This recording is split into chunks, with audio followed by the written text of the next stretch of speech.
आज हम पढ़ेंगे कक्षा 10 का परावर्तन, प्रकाश का परावर्तन तथा अपवर्तन, और इसमें हम पढ़ेंगे अवतल दर्पण से प्रतिबिंब बनाने के नियम।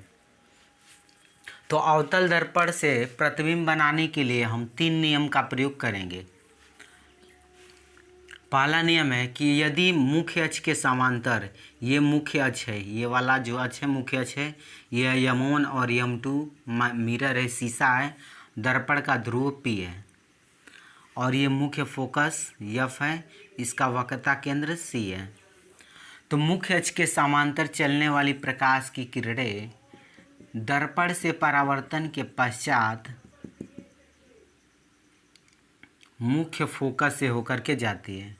पहला नियम यह है कि यदि कोई प्रकाश की किरण मुख्य अक्ष, ये मुख्य अक्ष है और इस मुख्य अक्ष के समांतर कोई प्रकाश की किरण भेजेंगे तो ये परावर्तन के पश्चात इस बिंदु पर टकराएगा और परावर्तन के पश्चात मुख्य अक्ष के एक बिंदु से होकर के जाएगा जिसे फोकस कहते हैं।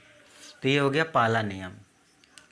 इसके बाद दूसरा नियम है कि यदि इसी अवतल दर्पण में किसी प्रकाश किरण को मुख्य फोकस से भेजेंगे, ये मुख्य फोकस से भेजेंगे तो ये दर्पण से परावर्तित होकर के मुख्य अक्ष के समांतर हो जाएगा और ये बाहर से कलई किया हुआ है दर्पण, ताकि प्रकाश की किरणें सीधी ना निकल जाए, इसलिए इसको आयरन ऑक्साइड से पेंट कर दिया जाता है। तो इसी नियम का ये वाला नियम उल्टा है। इसमें समांतर डाल रहे हैं तो फोकस से जा रहा है और इसमें फोकस से प्रकाश किरण भेजेंगे तो समांतर हो जाएगा।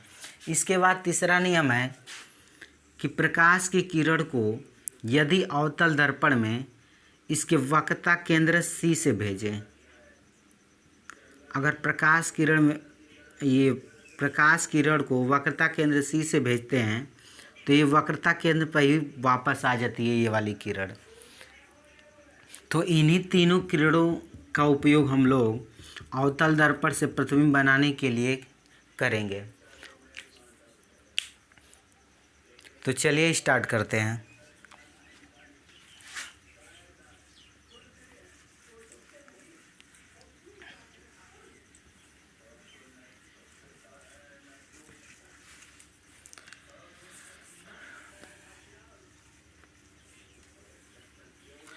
अब पढ़ेंगे हम लोग,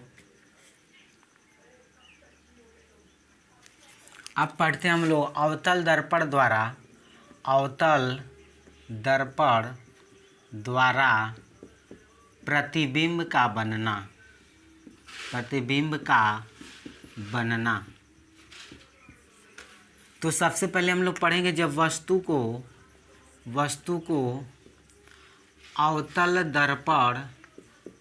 अवतल दर्पण के सामने अनंत पर रखें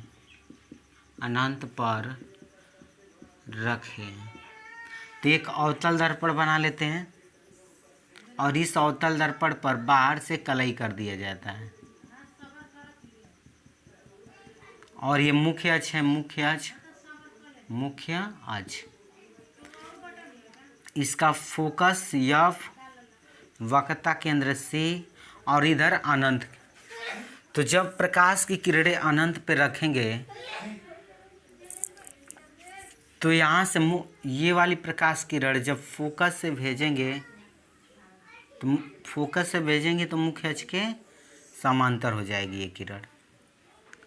और अगर एक प्रकाश की किरण वक्रता केंद्र पर भेज दें तो यहाँ पर ये मिल जाती है।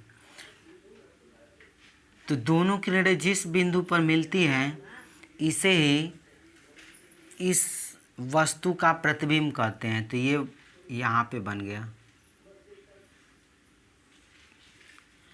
यानी कि अगर अनंत पे किसी वस्तु को रखेंगे तो इसका प्रतिबिंब बनेगा मुख्य फोकस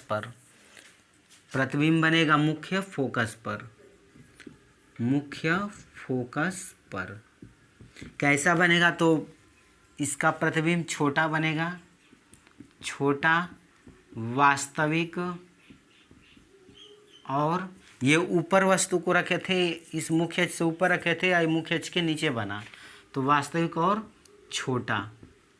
तो हम कह सकते हैं कि अवतल दर्पण के सामने अनंत पे रखी वस्तु का प्रतिबिंब, अनंत पर रखी वस्तु का प्रतिबिंब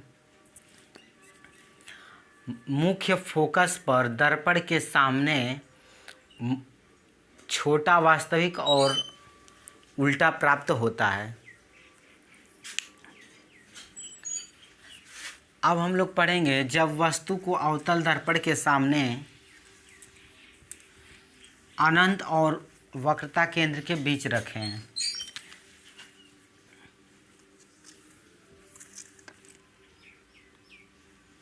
ये अवतल दर्पण,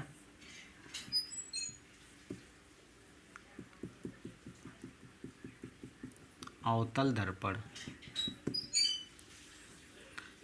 ये दर्पण का ध्रुवी, मुख्य फोकस F और वक्रता केंद्र C। अब हम करें कि अनंत तथा वक्रता केंद्र C के बीच वस्तु को रखें, यानी कि वस्तु को हम यहाँ पे रख देते हैं।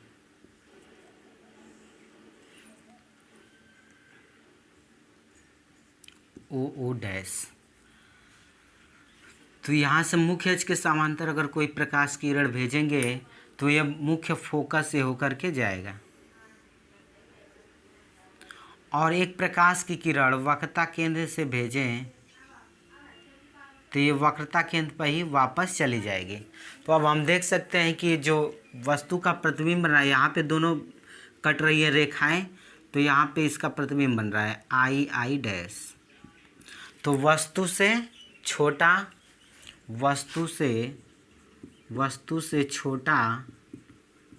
वास्तविक उल्टा, और कहाँ बन रहा है तो वक्रता केंद्र C और मुख्य फोकस के बीच, वक्रता केंद्र C तथा मुख्य फोकस के बीच।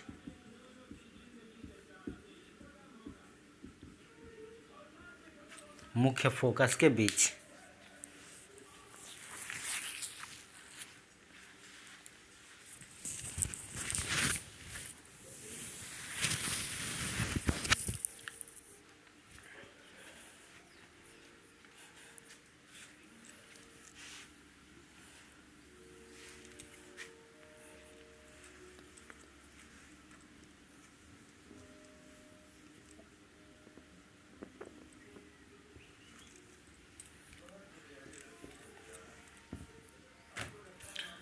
अब हम वस्तु को वक्रता केंद्र C पर रखते हैं। तो ये हो गया मुख्य फोकस F, वक्रता केंद्र C,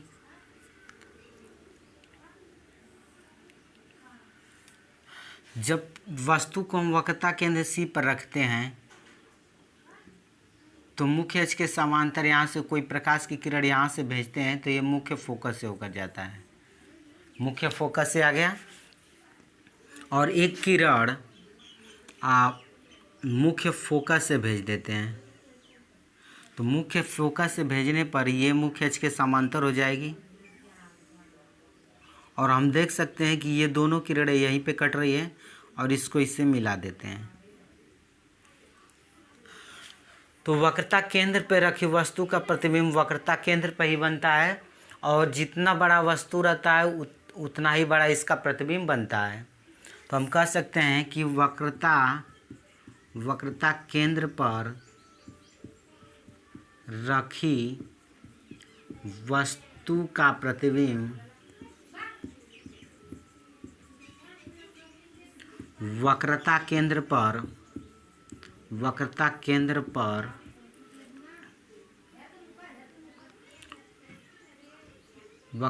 पर बनती है,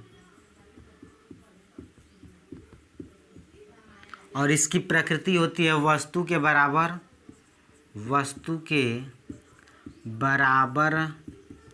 आकार का उल्टा तथा वास्तविक। उल्टा तथा वास्तविक।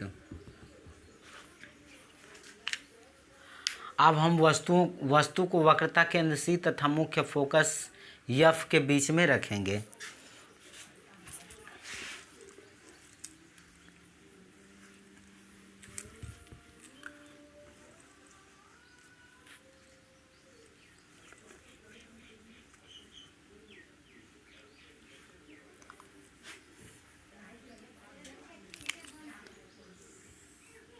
वस्तु को वक्रता केंद्र सी तथा मुख्य फोकस एफ के बीच रखते हैं।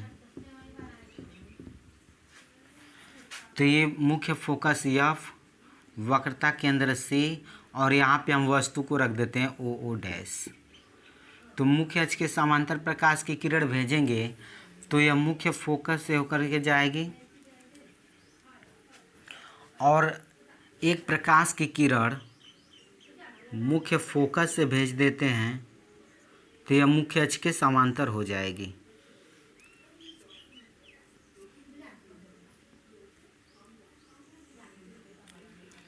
और हम देखते हैं कि ये दोनों किरणें यहाँ पे मिल रही हैं, तो इसको हम मिला देते हैं इससे। प्रतिबिंब अब कहाँ बना? वस्तु से, ये इतना बड़ा वस्तु था, इसका प्रतिबिंब इससे ज़्यादा बड़ा बन गया, यानी कि प्रतिबिंब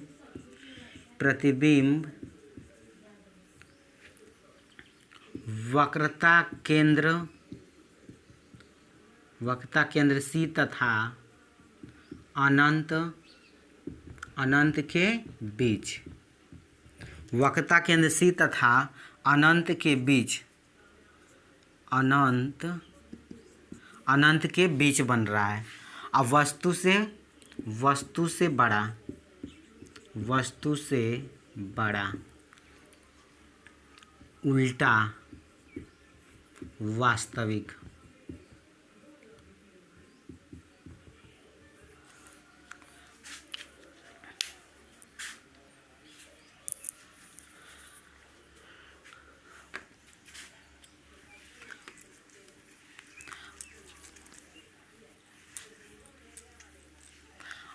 अब हम वस्तु को मुख्य फोकस एफ पर रखते हैं। अब हम वस्तु को मुख्य फोकस एफ पर रखते हैं। तो एक अवतल दर्पण बना ले,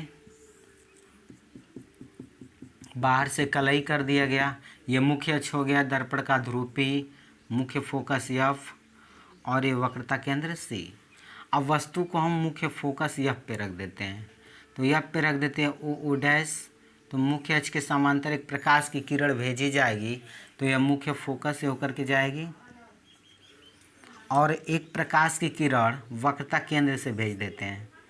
तो वक्रता केंद्र से अगर प्रकाश की किरण को भेजा जाए तो वक्रता केंद्र पे वापस चली जाएगी, और ये इधर अनंत पर बनेगा। ये प्रकाश की इसका प्रतिबिंब जो है अनंत पर बनेगा।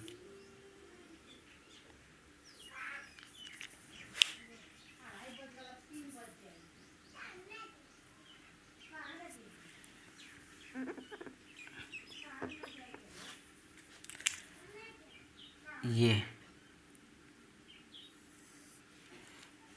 तो मुख्य, ये जो है देख रहे हैं हम लोग कि कहीं जा कर के अनंत पर मिलेगा, तो हम कह सकते हैं कि मुख्य फोकस एफ पर रखी वस्तु का प्रतिबिंब अनंत पर वास्तविक, उल्टा और वस्तु से बहुत बड़ा बनेगा।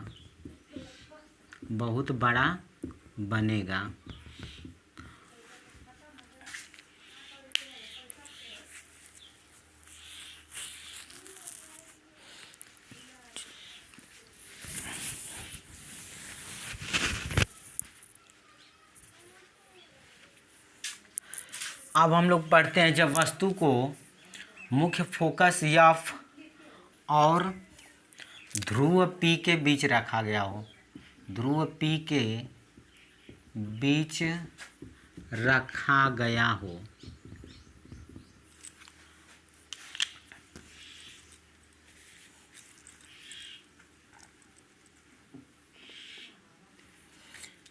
ये मुख्य अक्ष इसका फोकस और ये वक्रता केंद्र से। वस्तु को हम रख देते हैं ध्रुव पी तथा मुख्य फोकस के बीच। यहाँ पे ओ डैश वस्तु को रख दिए। तो मुख्य अक्ष के समांतर प्रकाश की किरण भेजेंगे तो ये मुख्य फोकस से होकर के जाएगी, और एक किरण वक्रता केंद्र से भेजेंगे तो ये इधर जितना ही दूर ले जाएंगे एक दूसरे से हटती जाएगी। तो इसको हम ऐसे पीछे की तरफ मिला देते हैं ऐसे। तो हम देख रहे हैं कि ये यहाँ पे दोनों किरणें मिल रही है, इसको हम यहाँ नीचे मुख्य अक्ष से मिला देते हैं। तो यहाँ पे वस्तु छोटी थी और इसका प्रतिबिंब बड़ा हो गया। तो प्रतिबिंब जो इसका बनेगा दर्पण के पीछे आभासी सीधा तथा वस्तु से बड़ा।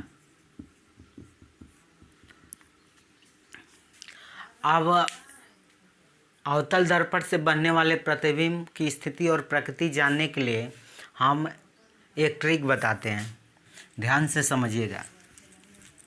और अभी तक आपने चैनल को सब्सक्राइब न किया है तो सब्सक्राइब कर लीजिए, और वीडियो आपको पसंद आया है तो इसे लाइक कर दीजिए।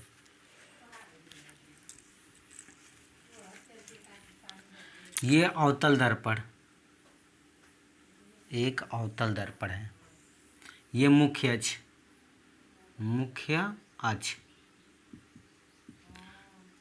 M1 M2 जो है दर्पण है, दर्पण का ध्रुव P है, इसका मुख्य फोकस F है,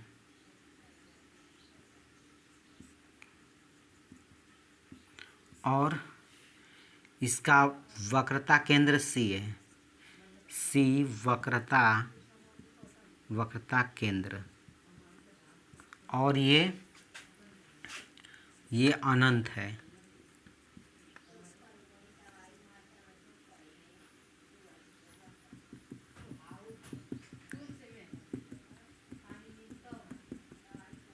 ध्यान से समझिएगा, ये एक ही बार में याद हो जाएगा सब कुछ, प्रतिबिंब कहाँ पर कैसे बनेगा।